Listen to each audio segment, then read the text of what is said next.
chokola labanze natwala wela wanino kususulila nawe no umama jagate nyonyonyo yakutereka labuyo baby teri yadali kuba keliso oma bukande ngachuse malanji ewali kukamwa manyo yadaba musengeterera waji teri alinzi janze wano kubanga baby omai Tiritera veno, dala tumanga kukula. You're so sweet, tendereza mkama kutona. Wampaka shamba running crazy. Wakola shoku mero tina. Achiwe chichimo baby I'm ready. Oh baby, Torina bavuga nyonyo tinawe. Leka nkubite yegwesa nyumuzeya I love you truly abapita I'm sorry Desimanyi yomondi and I'm so greedy Ikumata segomba mujinawe and otemsa yosubi Agamuno temukasa kono mwange and then I just love Mukumisa mundu n'obusale tebakulima bafune bigambo bana batabuza bapange misango oligana nisigalanize ku mulyango tulina byenasikisiza n'ebirungo wapakatse murani crazy era kwagala nnyo akola ky'okubeera nti nawe akibe kikimba baby I'm ready era kwagala nnyo tulina bavuga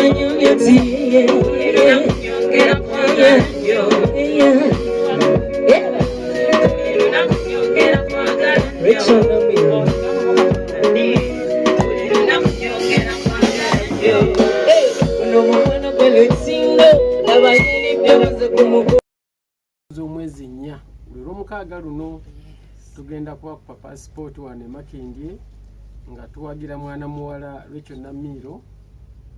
Mbadde nsaba abantu Uganda tulina talents naye nga abantu tebazitegeera nze ono omwana ali mu bantu abatasobya gyendi tasobya buli kimu kyakola ekisooka okusooka Namiro ono nsooka okumumanya namuwuliranga ewa Geoffrey Lutaya kuba ye menta we yamutandika kati waliwo ebiseera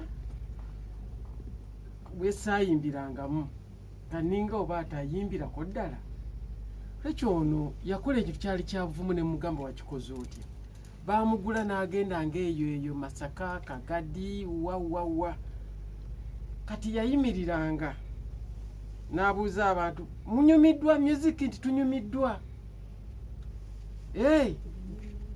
tugende maaso tunadde wano tujja kudde wano nero tudde wano ndeta Ronald Mayinja ate ebintu ebyo abantu ebiseera ebyo waliwo effujjo nga tebagenda ddala kuwulira kigambo Ronald Mayinja kati n'akola tuwa yali ya nzawo n'ova obutasobya bwange tugamba nti kiki kaakati n'akola tuwa yali ya nnaku ndowooza oba mwezi kati najja naŋŋamba muzee waliwo ewantu wali ssente zaffe kunze ogenda kikuluti naŋŋamba mbadde nnyimirira ku stage nga bwe mala okuyimba nga ngamba abantu nzije ne Ronald Mayinja nga bangamba ye ne mugamba okikoze emirundi emeka nangamba emirundi nga 3 ne mugamba babako kuba chupa ne mugamba lwaki weesaddaaka one kiri kyenkuge nti teyali mu Golden yali wani wa Lutaya kati we yeesaddaaka ku ekyo ne ngamba ne tugenda eyo omwami nangamba ngenda kuwa $3 buli show kuwa $1 ekyeki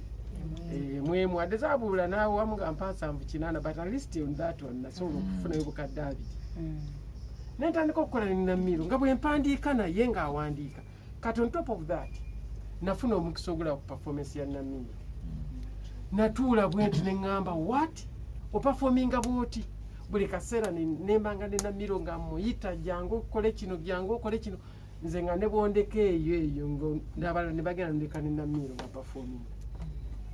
So mbadde nsaba abantu ku Saturday gwe ne bwobanga toyagala kuyitako ku papazi jangu at least olabe biki abaana baffe baba basirikidde. Namiiro nze ngenda kujja Papazi oba nyimbi basinge ne ngenda kuba kateba awo. Naye as a legend nina ebintu ebi wosirwalira tugenda kukuwamba on stage kubanga ffe abayisa abantu tujja kuba tutudde mu butebe. Kola bukozi music mubi vaayo tutekenga because band music tumina mistake. Okay? Naye nsubira abantu bajja balabe kye nalaba Namiiro performinga azina amazina maganda yimba takoowa ayina omutima ogwagaliza ali creative naye ebitone ebyo tetubifunye abaana bangi babirina. Mujje tubawagire, mujje tubalage nti musobola, mujje tule enzikiriza z'abaana bano. Nze ono omwana Namiiro kwolwo yafuuka atasobya by the way nga kiriyo buli ovumu wakozesa bungi era nemukugaana then two yeah because natuukayo neŋŋenda namuganzi mbadde manyi bokula naye wano wooyingidde abantu ayidde ayinza okukuba eccupa abadde ayinza okuvuma it's your show but ovuma okozesa bungi which is okay now. Naye performance yo nze gye nalaba ensi egisubwa and two simanyi oba gy'otuwadde wano naye disappointing angako. Njagala okiranga eri ensi manyi omuntu analaba Namiiro ku Saturday ku Papazi nga nnya tagenda kuddamu kulaba Namiiro mu ngeri gy'abadde amulabamu, agenda muwanika. Namiiro be bantu abasaana next show yegende ku Africana. Next show yegende ku Africana. So mpita abantu banaye ku Lwomukaaga luno mujje mulaba omwana ono tugenda kwewunya talent zetu tutuulire, tugenda kwewunya Uganda. Uganda ina abaana music atekinga njogedde nnyo no. Okay, music atekinga ebintu bina omuntu okufuuka star naye ono abirina. Naye abamu ekisembayo kye bakulembeza music atekinga one discipline yekusobozesa okutuula ne bakuyigiriza. Omuntu atalina discipline tolina kyomuwulirizaako. Then ekyokubiri taking a production, how you produce, you perform kye bakuyigiriza. Then ekyo nakyo ekitekinga. Ekyokusatu ne takinga a song hit gy'oba ofunye. Then ekyokuna ne creativity. Kati omwana ono byonna abirina. Ekitawanya abaana abamu olufuna oluyimba lwabuukira nga talina discipline, talina performance. Nebagamba ayimba bulungi naye nze tanyuma, ayimba bulungi naye sina kyemwongerako tawuliriza. Katonda abirina tu ayina ebitone naffe bye tulina ate okuyiga. She's a performer. So tubireyo ku Lwomukaaga tumuwagire. Nti mwebale kujja, mwebale kunzikiririzaamu, mwebale kulonda lunaku luno ne mugamba kamulekeyo kuba nkimanyi bingi bye mbadde mugenda okukola ne mugamba olwaleero katubeerewo.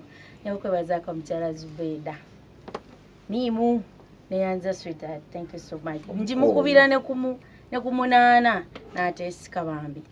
Mwebale nnyo bali ddala namwenna bambi munansonyiwa obutamenya linnya namwenna abamperekeddeko bayimbi bannange. Nkimanyi bangi abatali wano naye nga ati bagenda kubaawo wali ku Papazi Sport. Olunaku lugenda kuba Lwamukaaga wiiki eno yennyini. Mujje mumpagire amannya Rachel Namiiro mwana w'emmamba, mwagire omusaayi omuto ogwa band oba music yenna omulungi. Nkimanyi nti bannayuganda bamanyi music omulungi, bawuliriza music omulungi, era muliva ku mubi ne mudda ku mulungi.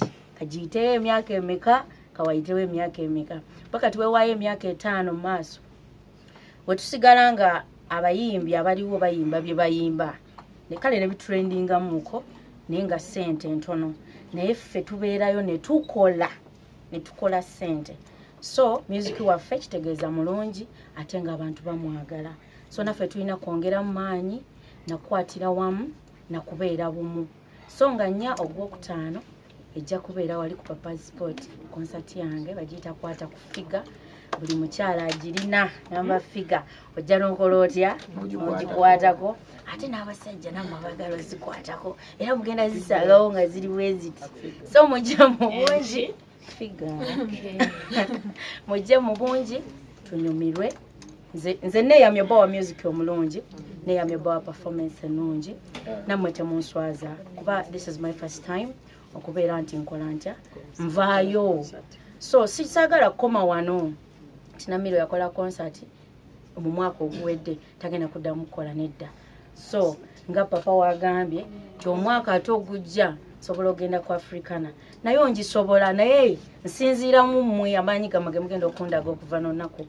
nga nnya oba ku Saturday so mujje mumpagire mbakoola mwenna abagala music wa Rachel Namiro abagala band music abagala music wa Uganda yenna mujje nga nnya ku Saturday wali Papa's Sport musobola okumpagira tiketi zafulumye dda ordinary ya mutwalo VIP gibe mitwalo 3 ate nga tebo kaba kakadde mwena abaguze tebo banembe bazaako mwebalire ddala simanyi oba tunajja nawo mwebale nnyo mwebalire ddala ab'omutwalo mwebale nnyo olw'olukumi lwagenze dda so nebaza Katonda nti waliwo ebyakoleddwa nga biri open nti Mukama yabyanjuludde mangu nebikolebwa mangu saba olunaku olwenkubeeremu kutonya kwabata nze buli lwenkola ekintu ekuba erina okutonya bamukisa gunsuseko obulungi nenkolo nedda kugira kulindako gulindeko mmale ennaku zange ezo 2 so wemmala Papa's ngenda kuba ngenda wali ekireka ku Victoria Club nawo ngenda kubeerawo nnyo nga 5 ejja kuba Sunday era abantu b'ekireka wali omukulu agenda kubeerawo ng'era mperekedde ono waali oli waali so abayimbi bangi tebansuuliridde so mujje omuziki gwo tugenda kugubawa naddala nze omanyiza nina ensonyi simanyi okwogera amaliriza kati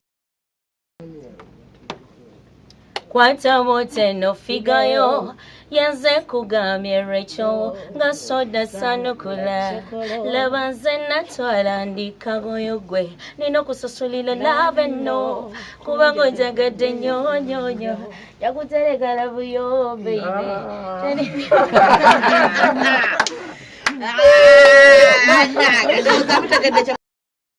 mwami Mayinja ono mukwano gwange ate taata wange ankyogere bwentyo era ye muntu gwe saagala kuyisa mu maaso nga ndi ewantu wonna newankubadde ffe tulina ebyaffe ne twevumamu ne tukola ki naye biba byalwali biba byaffe so mukwano gwange kubanga mwebuuzaako wannemeredde nampabula alina obwongo obusinga ku bwange yaddeyo awaananze naye ate yansinga obuki kuba eriiso ly'omukulu awaddugalayo wakola ki wewalaba so ndowooza omukulu ne bw'atakuddamu ye bakizeemu Grace Kani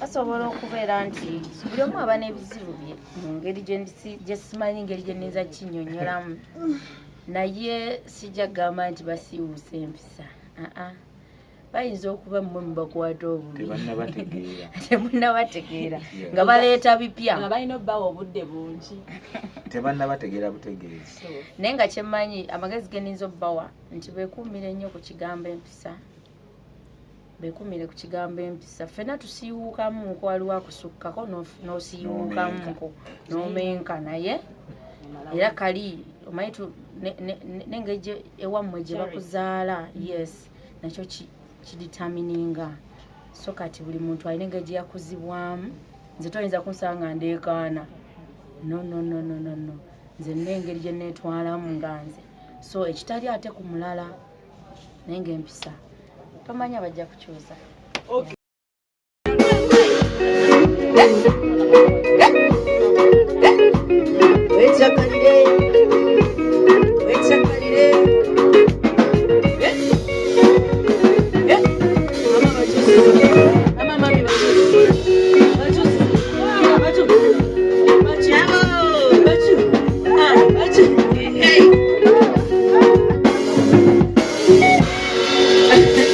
nsanyusa okulaba. Mwebale kujja, mwebale kubeerawo. Eno first concert ya Rachel Namiro. Rachel Namiro ndi omu ku baamuleeta omutaliiwo. Kyovola mbagambye ndi omu. Namiro agenda kukola concert, maiden concert ye. Naye mumanyiko ekintu kimu. Ngenda bagambako ekintu kimu ku Namiro oba bibiri. Rachel ku stage abeera very stubborn. Nnyo. Naye Namiro ali off stage mulala. Era temulaba eyo omuwala alina effujjo ennyo ne mulowooza nti effujjo liryo liba ku stage.